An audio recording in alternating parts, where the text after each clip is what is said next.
నమస్కారం NSTV news కి స్వాగతం. నా పేరు ఉషా. ముందుగా ముఖ్యాంశాలు.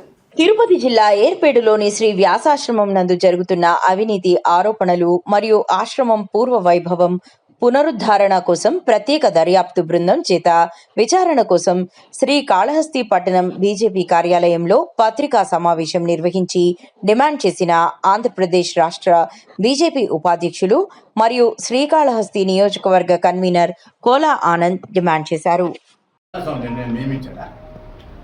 మనం అనుకున్నాం అమర్నాథ్ రెడ్డి పిలిచి మలయాళ స్వామి వారు, అయ్యా నువ్వు ఈ ఆశ్రమాన్ని చూసుకోవాలా, నువ్వు మేనేజర్గా ఉండాలా అని మలయాళ స్వాములు వారు చెప్పారా? ఎలా వచ్చాడు? యాడ్ నుంచి వచ్చాడు? ఎవరు ఈ ఆశ్రమానికి అమర్నాథ్ రెడ్డికి సంబంధం ఏంటి నేను అడుగుతున్నాను. ఎవరైనా 4 తరాల నుంచి వాళ్ళ కుటుంబం. మీరందరూ కూడా ఉన్న మీడియా సోదరులు చెప్తారు, పత్రికా సోదరులకి ఏమైనా ఆడకపోతే కళ కనిపిస్తా ఉందా?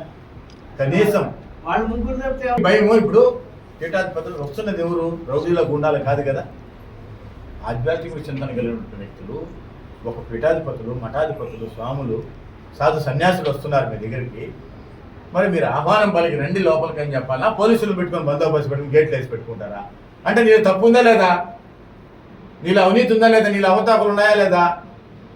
నువ్వు క్లీన్ చిట్ అవుతావు, నువ్వు రమ్మని చెప్పు, నువ్వే పిలువు, ఆహ్వానం చేయి, కూర్చొని పెట్టుకో, మాట్లాడు. వాళ్ళెందుకు పోలీసుల ద్వారా మాట్లాడించడం? పోలీసు బందోబస్తు దేనికండి? వచ్చింది ఎవరండి? వచ్చింది ఎవరు? సాధు సన్యాసులే కదా వచ్చింది.